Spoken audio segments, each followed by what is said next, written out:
Hey everybody, and thank you for watching my channel. And sorry I haven't been on for a while, or at least posting on YouTube in a while, because it's been kind of a roller coaster of a year. And if I have been posting, it's been posting it on Facebook Live.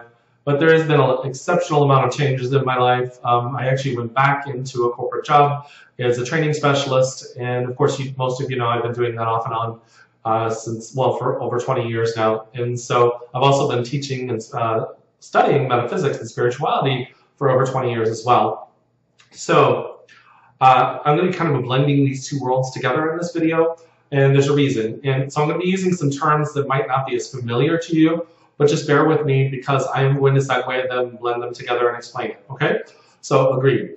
So let's jump into it. I'm going to be talking a little bit about this man's book. The author's name is Oren Klaff, and Oren wrote a book called You Can Pitch Anything. And I'm going to be talking about one other book as well, but they just kind of blend together with everything that we learn in spirituality as well, and kind of help us kind of bridge that world. And even it kind of actually told me a little bit more about some things that I've studied as well. So Oren talks about how the brain works as far as when a salesperson is trying to pitch whatever deal it is to their prospective lead or client. And so the first thing he talks about is he calls what we would call the reptilian brain, or the lower brain, he calls it the crocodile brain. And so why that's super important is when I realized it, I was like, wait, the crocodile brain, he's talking about the reptilian brain.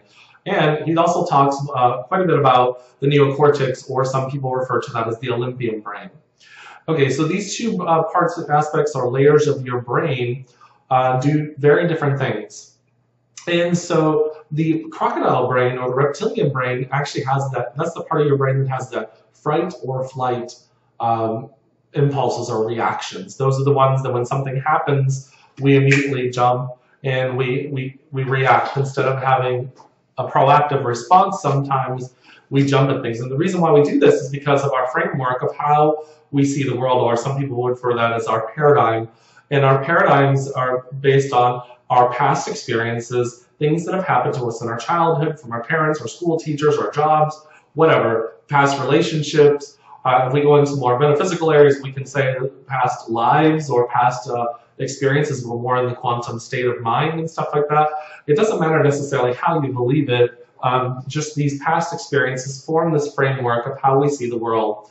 And so if there is a substantial amount of trauma, or trauma that hasn't been dealt with or healed, so to speak, then we're going to have those reactions to those things, and we're going to be unconscious of them. Interesting enough, in this book, it's called Emotional Intelligence 2.0, there's an interesting fact in there that says 36% of Americans are aware of their emotions and why they respond to things. 64% of Americans are not actually aware of why they're responding to things, why they're feeling a certain way, and they're not fully aware of what emotions they're actually experiencing. I think that is super, super interesting when we're talking about being awakened. The other thing is, I actually asked that question on Facebook recently. I said, what does awakened mean to you? And everybody gave a very different answer. And that's okay, because we all have what? Our own paradigm of how we see the world. And that's perfectly fine that we see it differently. Now, when we are looking at this and we're looking at our reactions, it is what takes us, in my belief system, what takes us off center and pulls us in this direction and causes us to be upset or in turmoil and stuff like that. That's something we have to take a look at. And those are the things that this book will refer to is, key one, self-awareness, is the processing of learning what our emotions are so that we can actually see them and understand them so that we can actually respond differently to them. And two, the other part of it is called self-regulation or self-management. So after you become self-aware of your emotions, then you start to become self-regulate yourself, or how you self-management, so that you can start saying, wait a second, why am I responding this way? Why is this internal feeling starting to come up within me, and I'm not able to, previously I haven't been very unconscious of it, and I've just been experiencing and have an immediate reaction where I yell or scream at somebody, or hurt somebody, or say hurtful things, and those kind of stuff.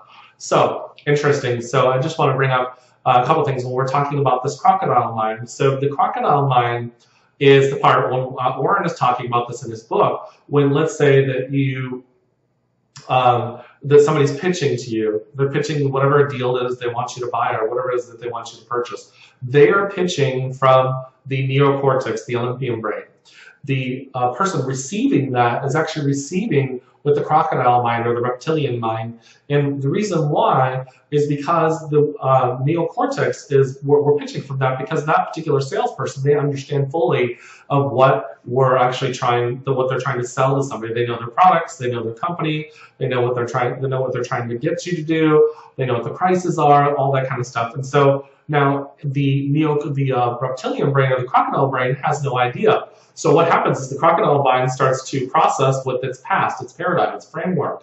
And it starts going, wait a second, I don't know if I want to hear this, I don't know if I want to buy this, I don't have any money, all that kind of stuff. Now, let's pull this over to life. Let's think about this just for a moment. Let's say that somebody that is Buddhist starts to come to you, talk to you about Buddhism, and they start telling you about their beliefs and all that kind of stuff, and what the Buddha was, and what the term enlightenment means, and namaste, and all these other things. And you're a Christian, you've been studying Christianity since you were very, very young. The Buddhism aspect is going to be very, you may be open to it, but there's going to be a part of you that's going to block it and say, oh, I don't know if I want to understand that. Jesus is my savior. These are things that I understand. Those are kind of things. There's nothing wrong with all of that. I'm just wanting you to understand is that the crocodile brain is the one that starts to immediately push it away. It's also the part that if somebody says, Jesus, no, there never was a Jesus, believing in that is stupid. That part of your brain starts to go, wait a second, that's not stupid, this is what I believe. Now, it also can do this, it can get very angry and hurt and upset. So, and when it starts getting very angry and hurt and upset, that's the part of you that's, with the crocodile brain, starts to go in that fight or flight mode, meaning, well, wait a second, am I believing this correctly? Is there really a Jesus? And you start to go into a panic. And when you start to go into a panic, you already know that you're not strong in your own beliefs, because it's not something that's actually been processed far enough to go into the neocortex or into the Olympian brain to become very aware of why you believe that. Now, interesting part about this, and I think it's completely fascinating, is that when I am looking at, when we talk about the words faith, I always say that it's no longer faith, it's actually knowing. And the reason why I've gotten to that point is because I've had just so many experiences where I've just thought something or felt something or prayed for something, and almost immediately it happens. Like literally within days or hours or even minutes sometimes it happens. Well, the reason why I start to know it, and I just don't even go into faith anymore, or belief, is that because those experiences have happened so much that now it's just become my own experience. And so, and these are things that when you talk to a Christian that has had some really amazing things happen where their ministers laid hands on them and they've been healed of some pretty amazing things, or when somebody who's a Reiki master or an energy worker lays their hands or pulls energy out of somebody and that person's experienced something and cancer's gone away and other things have gone away, they really believe in that because they've had this experience. And this experience has caused them, not only it's past that crocodile brain, it's no longer just this lower function of this brain that's millions of years old. It's this aspect of, whoa, no, this is something that's actually happened, and I totally understand why, and I've not only understand it, I've experienced it, so I know.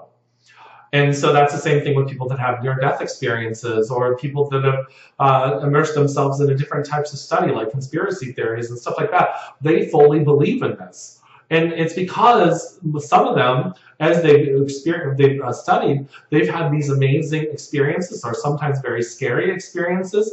And so this makes them completely believe in this. And I want you to understand, this body and this brain is the epicenter of your experience, so to speak. And not only is it this brain, but it's also this frequency wave that goes out. And because of this frequency wave that goes out, whatever it is you're thinking or feeling or going through is actually going out there through frequency. And then because of natural law, everything, whatever we put out there, we always know is going to come back. And because it goes out there, it's going to bring it back. So if your mind, if you're in this crocodile mind and this fight or flight area, and you're constantly in panic, panic, panic, panic, panic, panic. I don't have enough money. I don't have enough money. I don't have enough money. I don't have this. I'm going to lose my job. All these things are going to happen. Blah, blah, blah. And they just keep on over and over. It's like this loop, loop, loop, loop, loop, loop, loop, loop, loop. And what's going to happen is that those things will actually start to happen. And incidentally, we're all going through this at some level. Because we are learning how to be more into that Olympian mind and not down into this lower function or lower brain. Now, we can really get into things that we can constantly be focused on what's wrong with the world. We could constantly be focused on being upset with our president. We could be upset with the world governments. We could be upset about 13 families that control the world. We could be all upset about that.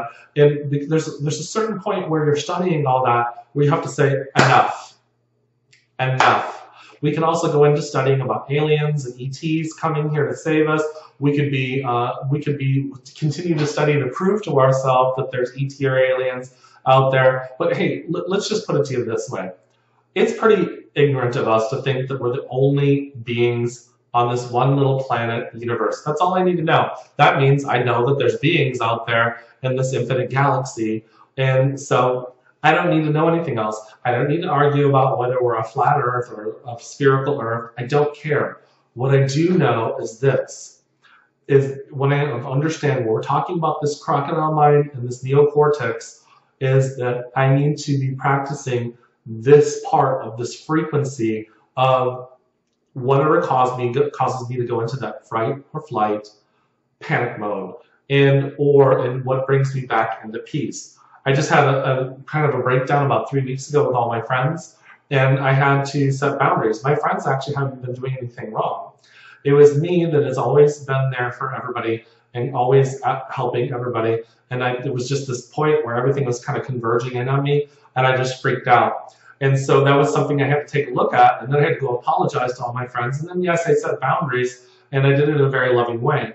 And so these are things that we just have to start looking at. If you are in this flesh body, you are going to have moments where you're going to get out of center. You're going to freak out. You're going to get upset. You're going to get scared. You're going to go into that fright or flight mode. That's why this book is super important, because what we're talking about, we have to practice self-awareness on a regular basis. And then we start to self-manage. And when we start to self-manage, what we're doing is we're starting to get things past that crocodile brain or that reptilian brain into the neocortex, because then we start making discernful decisions and we start processing through our emotions and saying, wait a second, why am I having this response? Why am I thinking this way? And can I think a different way? And so you guys have heard me talk about that path to an emotional response. We can change things in the story that's being told in our mind fast and before we have an emotional response. But if we do get an emotional response, we process it so that we can change it. You can actually go back and change the frequency just by going and looking at the story you've told yourself that caused the emotional response and say, wait a second. And then once you actually change that, then the frequency going out in that particular response or emotion is changed.